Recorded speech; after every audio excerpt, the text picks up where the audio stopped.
Hey, welcome back to Spirit Music Meetups. Mike Burris here.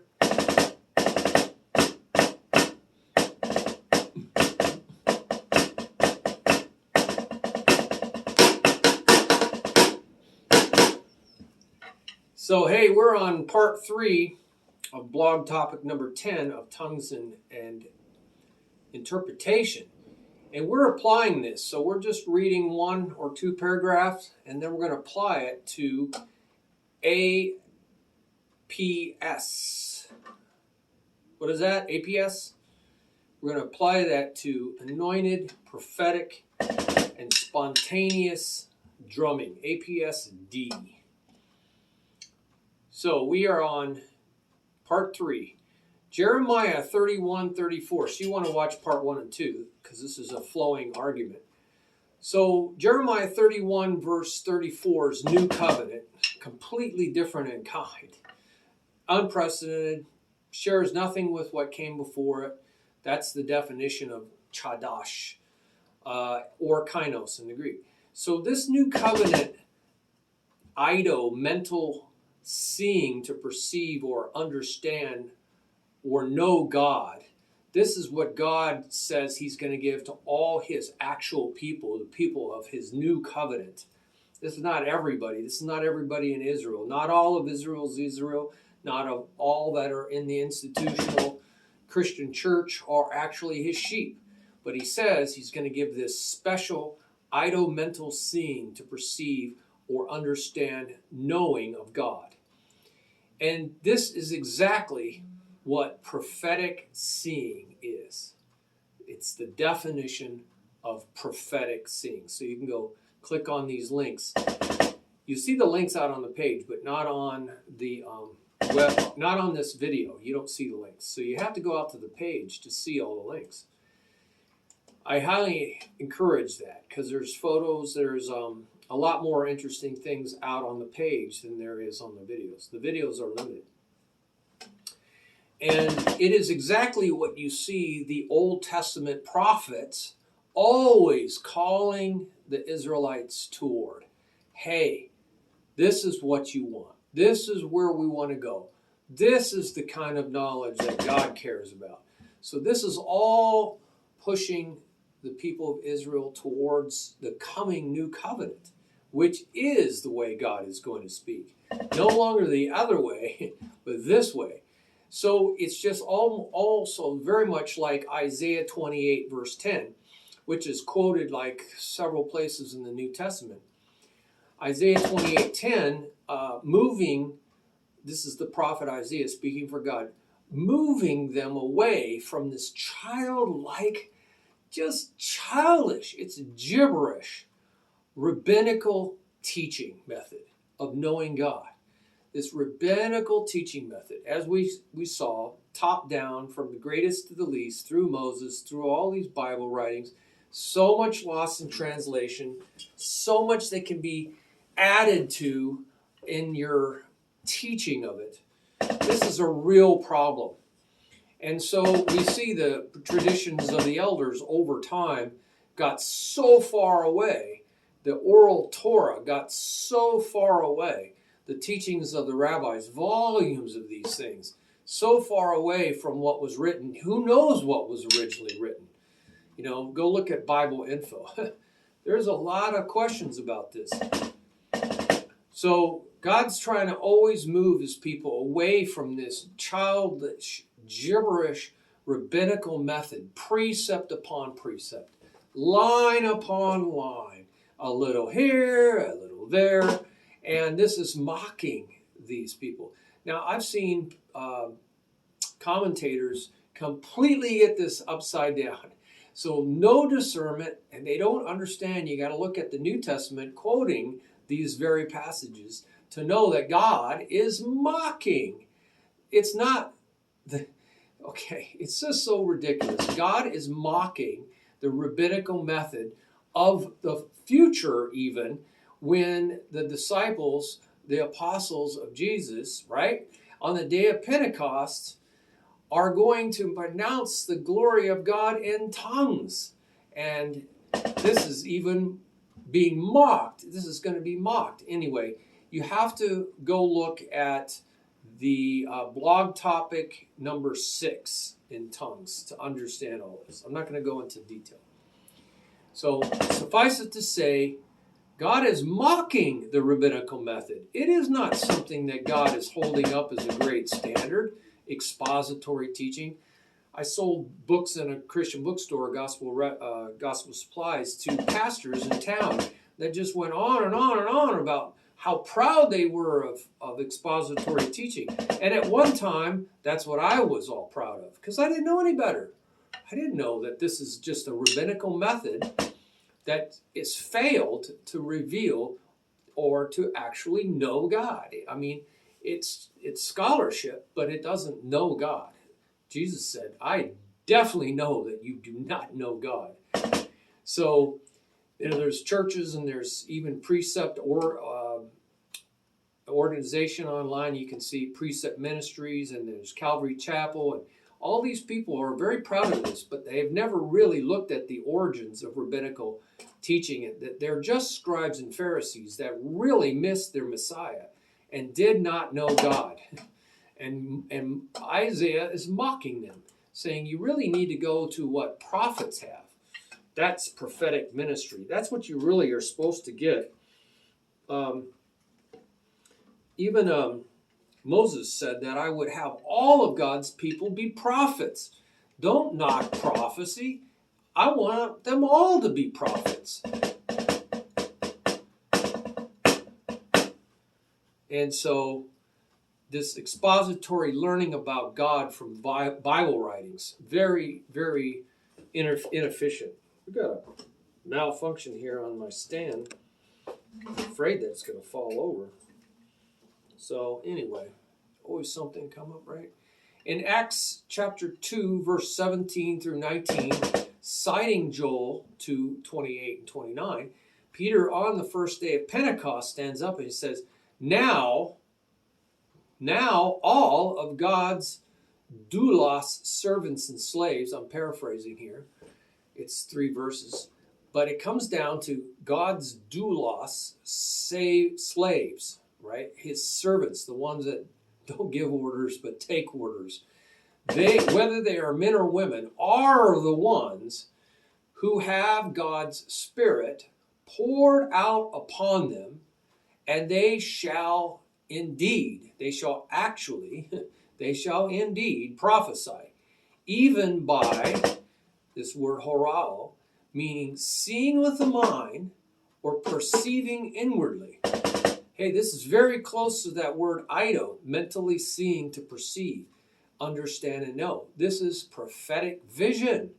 And how do we know this? Even by horao, seeing with the mind or perceiving inwardly, horasis, visions. Visions. This is during the day stuff. Or this word enupniazomai. I'll get this. Enupniazomai. Yep, enupniazomai is a Greek word, fancy word for dreaming. It means to see a vision while you're asleep. So it's either you're seeing visions during the day, daydreaming, seeing, right? Is a picture is worth 10,000 words. That's what happens to me mostly. Again, God dreams, and I when I'm in prayer or when I'm asking the Lord, I just see images, and sometimes they're images of words, right? Sometimes I feel things. Oh, I love it when He just gets me right in the heart, fills me up, Love it when He just overwhelms me with His feelings. And sometimes I've heard things. I'd like to do that too. So I'm going to ask, seek, and knock for more of all those. Well, that's the promise. He says, and this is the promise for you and your children and for all those who are far off. Acts 2:38. The promise is the gift of the Holy Spirit, which manifests itself primarily by prophecy. And there's a whole thing about that in the earlier blogs. So who are these people? All right? Who are these people that this is talking about? They are Christ's sheep. My sheep presently, ongoingly. The Greek tells you a lot of things that English doesn't. my sheep presently and ongoingly, they akuo, that's where we get acoustic, they listen to hear, to understand, and know my phone, where we get telephone, voice. So this is not reading words. They didn't have texting machines back then. Hey, I can hear your voice. I incline my ear. So I incline my ear. And coupled, thus I presently, ongoingly, experientially, relationally, gnosko, know them. This is what the Lord's saying. I relationally, experientially know them. And coupled to this, thus, right? The word kai can mean and coupled or thus. They presently, ongoingly, okay, another big Greek word there, follow as a disciple would a rabbi, me. Okay, so they're following me as a rabbi. They're the ones, the sheep, that hear his voice, actual voice, right? And sometimes I say, I see his words. Sometimes I feel his feelings. I love that. Jesus isn't talking about just his apostles because, quote, I have other sheep that are not of this fold. I must bring them in also, and they shall actually, he's saying this is what's going to happen, actually, they will actually, akuo, listen or hear, means both to understand, to know, right? My phone voice. There you go. It's us. And there will be one flock. So, and thus, there will be one flock, not two flocks, not three, just one flock and one shepherd. There is never a hint in the New Testament about reading old writings from God's old, ancient, used, and worn out Testament. That's the word they use, paleos, where we get paleontology. That's like old bones, digging up old bones and relics from the past, all full of dust. This is the word they use for the old covenant. It's old. It's history. Bye-bye. And yet we got people holding on to it for dear life. But there is no dear life in it. So there is no hint about reading old writings from an old, worn-out Testament or any new writings. There's no hint of any new writings from God in the New Testament. Only direct communication from that point on. That was the promise, Acts 2:17, direct communication. And to the Bible students of Christ's day, Jesus said this. We got to really pay attention. These are the Bible students, the people who study the Bible all the time. Okay, we would love to be, a lot of Christians say, I just would love to be just like the Jews, study the Bible all the time. Jesus said it was not something to admire.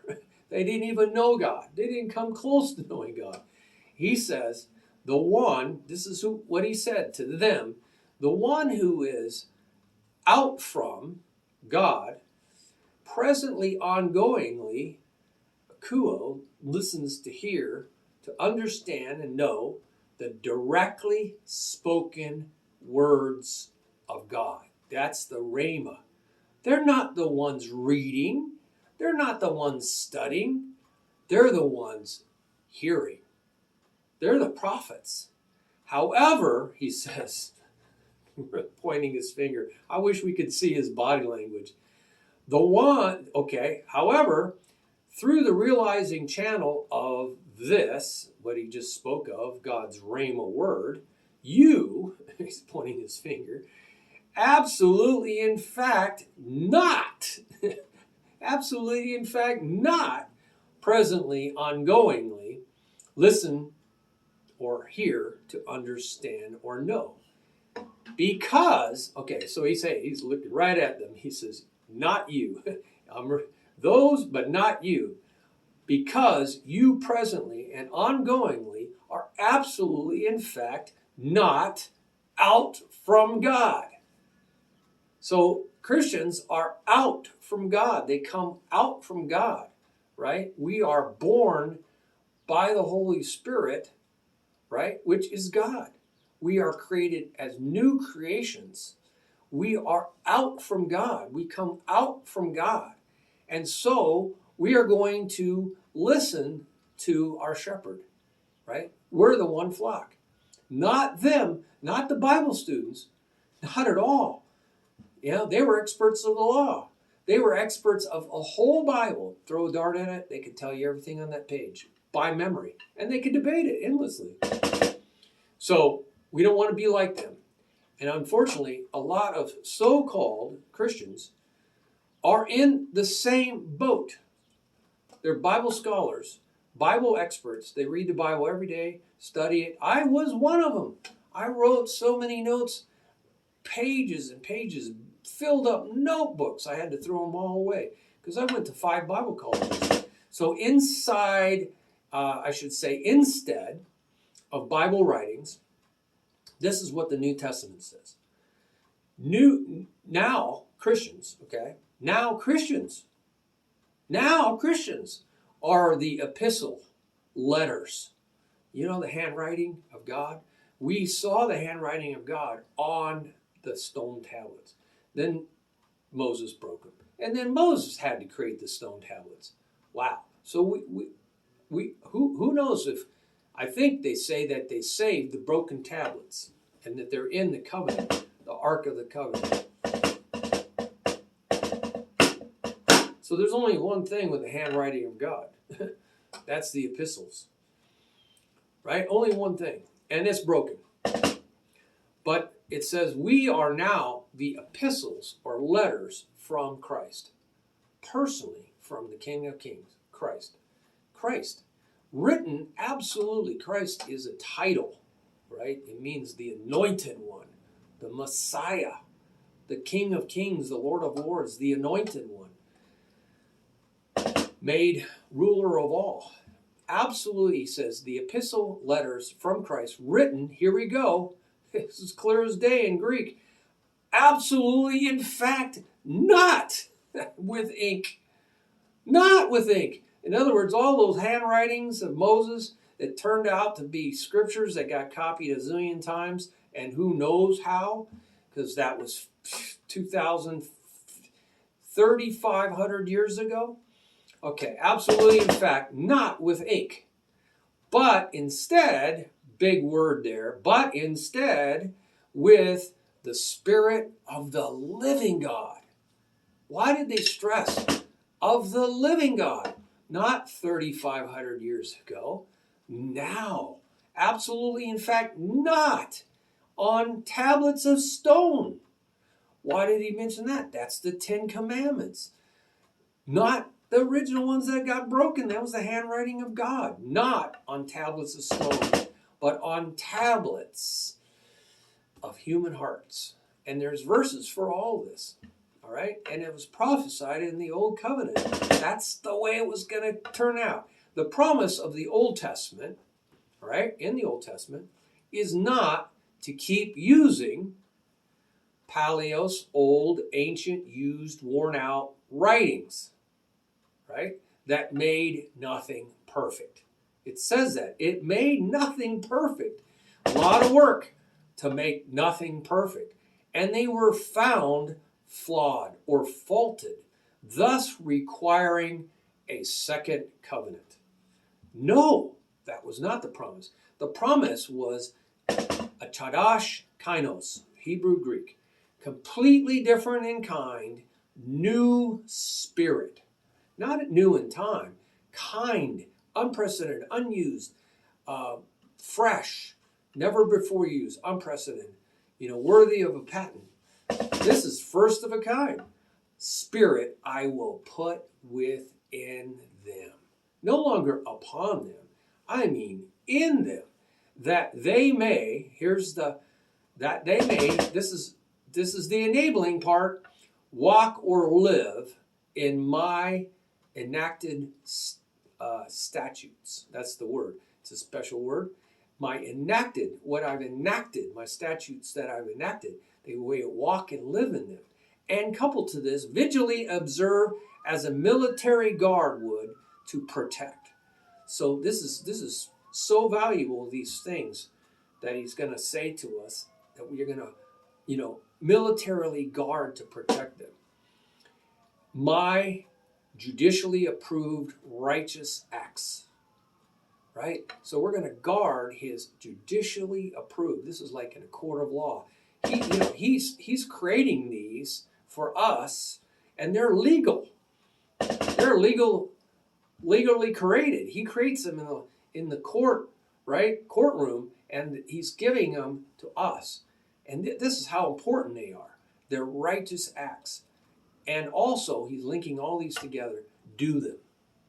So we're going to not only guard them and protect them, we cherish them, we're going to keep our eyes on them.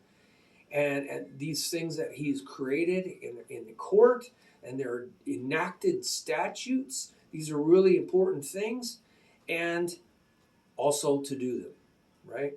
We're going to live, we're going to breathe them, we're going to walk in them, and we're going to do them. So it's kind of like saying, when they do these connectors, it means, hey, put it all together and it's just one big picture. It's just one big picture of these three different things.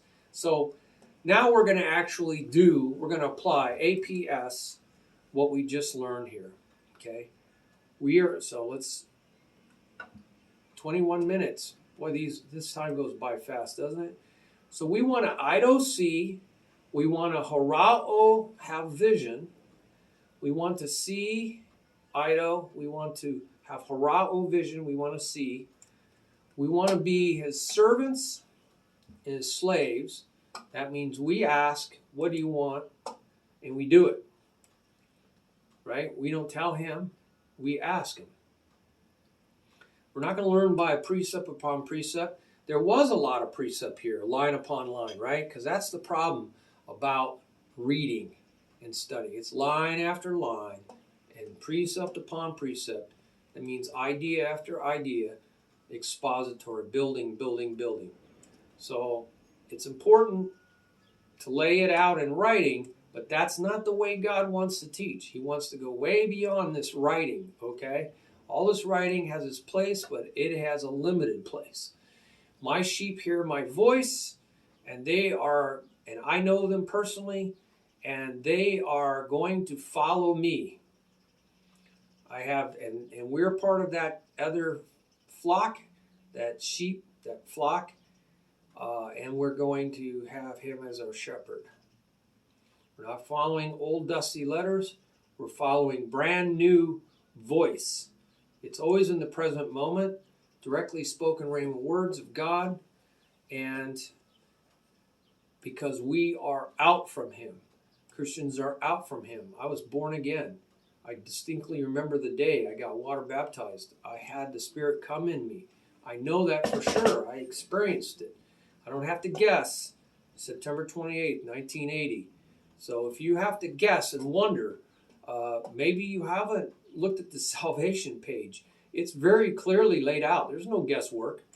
It's manifestations of God's Spirit are really clear and obvious, not only to yourself, but even people around you, right then and there. It's not fruit, it's manifestation.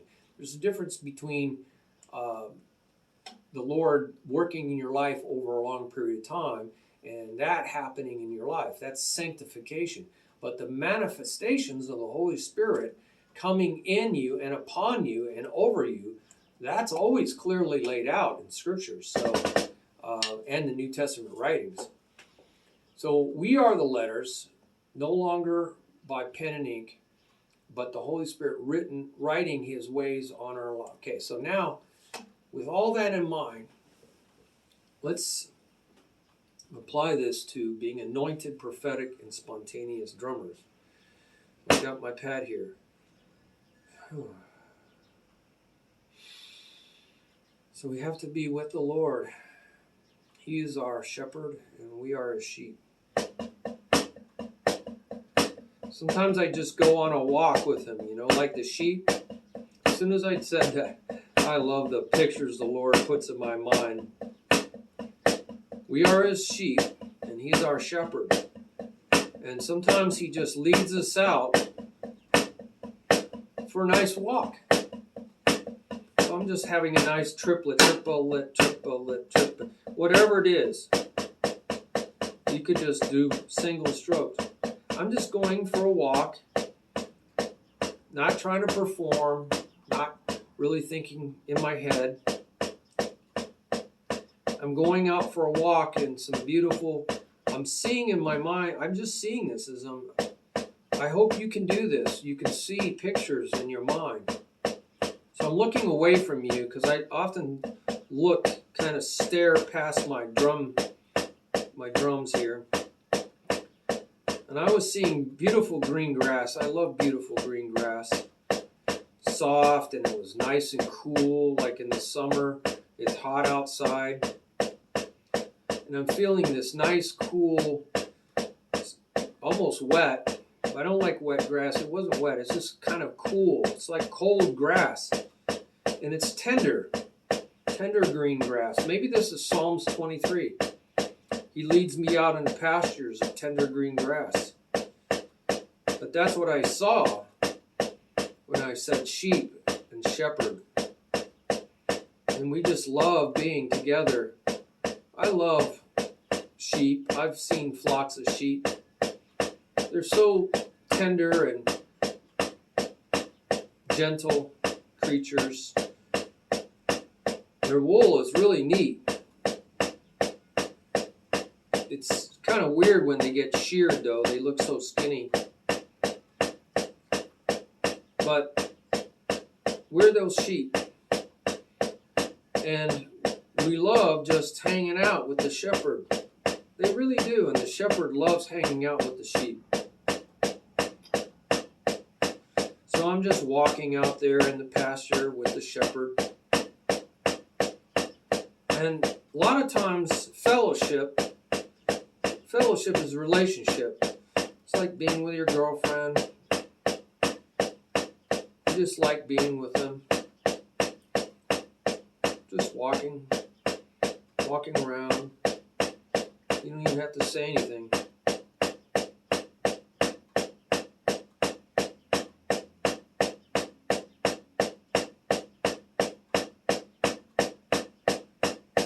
Now, be perceptive. If you feel feelings come in you, joy is a real key. You know, love is his nature, right? Galatians 5:22, singular fruit of the Spirit. Singular. There's only one fruit on a tree, not 9. People get this. You know, what's 1 Corinthians 13 all about? The love of God. And that love is patient, that love is kind. So all those other words in Galatians 5:22 and 23, they're just descriptions of love. They're adjective nouns. So you oftentimes feel joy and just a real calmness, peace. Just relish that. Just enjoy that. The Lord is sharing that with you as you're drumming. Now, where is all this coming from? I'm not thinking about it. What I'm doing is feeling and watching with my eyes wide open, staring, kind of gazing. That's what optonomai, where we get autonomous, optonomai is the Greek word, and optometrician, yes, optician, optics, where you go to the optical department, that's where that word comes from. Optometrist, I don't know. I don't go to one. Anyway, I probably should. What I'm doing is gazing. 2 Corinthians 3:18, wonderful. If we gaze upon the Lord with wide open eyes, as if we are looking into a mirror. You know, mirrors back then were our mirrors. They were just polished silver. So you had to really look with wide open eyes. I can see myself if I really look carefully. You know, you had to really have wide open eyes. Polished silver. And only rich people could do that. But if we gaze, as in looking into a mirror, optonomai, looking down into kata. I think it's kata optonomai. So it's kind of two words put together. Upon the Lord. So do that in your prayer. Sometimes when I'm playing right now, I'm looking to the Lord. I'm looking at Jesus. I have a picture of Jesus painted by Akiane, a child prodigy, the only one, a child prodigy in the world that's a prodigy in poetry and also in painting. Her paintings go for $100,000. But go look at Akiane. Her story is amazing. She's been on Oprah Winfrey. She has been in the presence of God. She says that. She talks about how God showed her how to paint. Can he show us how to play our instruments? Absolutely. God showed her how to paint. She's a prodigy, 5 years old, doing amazing work. But I have a picture of Jesus. How do I know it's a picture of Jesus? Because people who have died said, that's him. That looks just like him. They have died and seen, and then they never seen Akiane's work, and then they were brought into a room full of paintings from all over the place of Jesus, all different artists, and they said, who's Jesus? And they went right and said, that's him. That's the one. And Akiane, her story about that's pretty cool. This guy shows up at the door, and Akiane says, that's him. Anyway, and I'm going to get that picture. I'm going to get a picture. Oh, it's raining. So here we go. I'm looking to the Lord. I'm looking at him. I'm looking here because this is kind of distracting for me. So I'm waiting for him to show me. He loves to show people things. And sometimes I hear a tune in my head. And so I just go with the tune. I just try to listen and go with what he's shown me.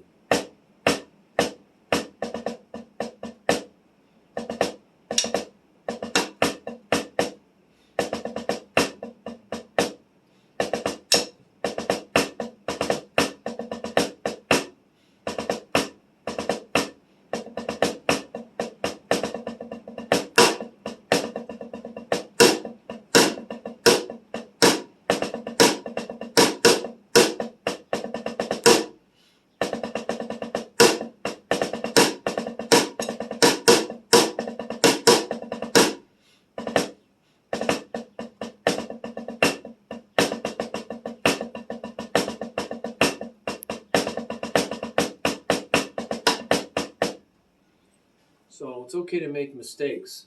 Sometimes our thinking gets in the way.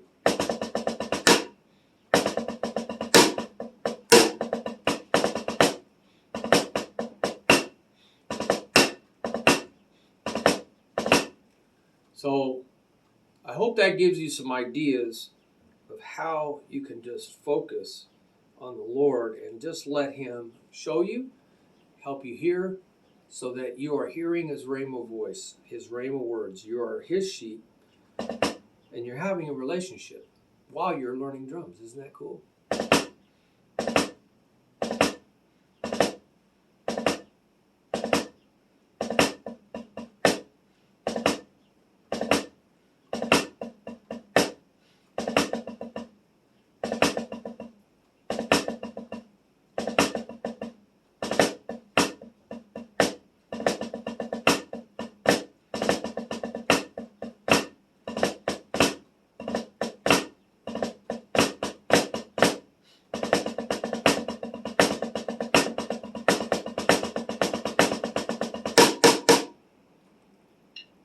Ah, it's raining. It's beautiful. So be with the Lord. I think that's what a disciple is. Someone who is with the Lord. It's not studying about the Lord. It's not reading about the Lord. It's not learning history about the Lord. It's not being a fan about the Lord. It's being with the Lord and being at his feet like Mary, doing the more important thing, he said, by the way. Martha was so busy running around, cooking food, cleaning the house up, and complaining about it. How come Mary's not helping me? How come she's not helping me? The Lord said, I didn't ask you to do any of this. And she's doing the more important thing. Mary is doing the more important thing. Hey, don't you think there'll be plenty of time to clean houses? If you really think it's more important than being with the Lord, Martha got it all wrong. And yet I've heard sermons, unbelievable, at a church where they were trying to say that Martha was actually more mature as a Christian because she was busy serving people. She was busy, and it was all this BS. They were trying to get people to help out at the church. You could smell it a mile away. It was manipulation, trying to convince people that they should help out at the church. Wow, talk about manipulation of the masses. This is that deceiving teachers that come in to the flock. They were not of us. They were among us, and they were even pastors. That's really bad. So they were trying to manipulate people, get people to do things for them so the church could be successful, and really have an impact. Yeah, for your bank account, maybe really impact your bank account. I don't want to, judge them, but, I don't think anybody else was going to greatly benefit. I think they were going to greatly benefit. But anyway, we'll see. The harvest will, many will say, Lord, Lord, didn't we do this in your name? All this great stuff. Jesus says, I never had a relationship with you. Bye-bye. You're not my sheep. I didn't know you. You didn't hear my voice. You didn't follow me. Maybe you're a Bible scholar, but you don't know me. Bible scholars, they don't know me necessarily, right? Scribes and Pharisees, they did know me. There's a lot of Bible knowledge guys that write these Bibles, that are actually on the teams that publish these Bibles. They're atheists. They have nothing to do with Christianity. And some are other religions. They're just Bible experts. So doesn't mean anything.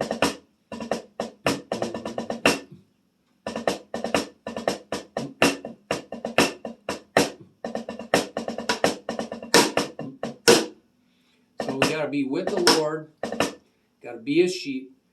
Got to listen. That's what akuo means, acoustic. So I listen to what I'm doing, and I ask the Lord to hear, to listen, open my ears.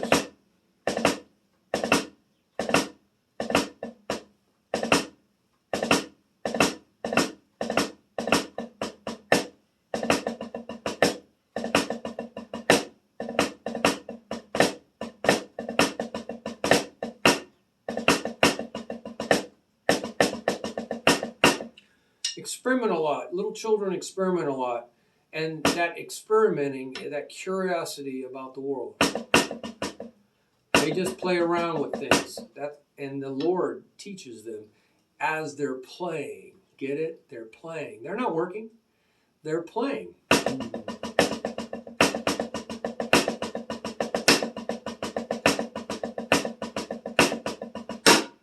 They're playing. And so you should, if you see people scowling, I've seen people, sometimes I get into weird scowls, too much stress in life.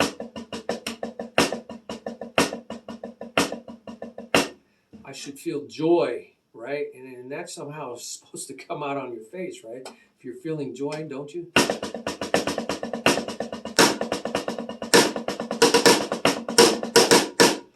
So it should come out, right? So God bless you. Can't wait to hear your comments on this. Teach one another. Share your ideas on this little section, part 3. And there's a share your blessings on the bottom. We can learn a lot from each other, okay? So let's go there too.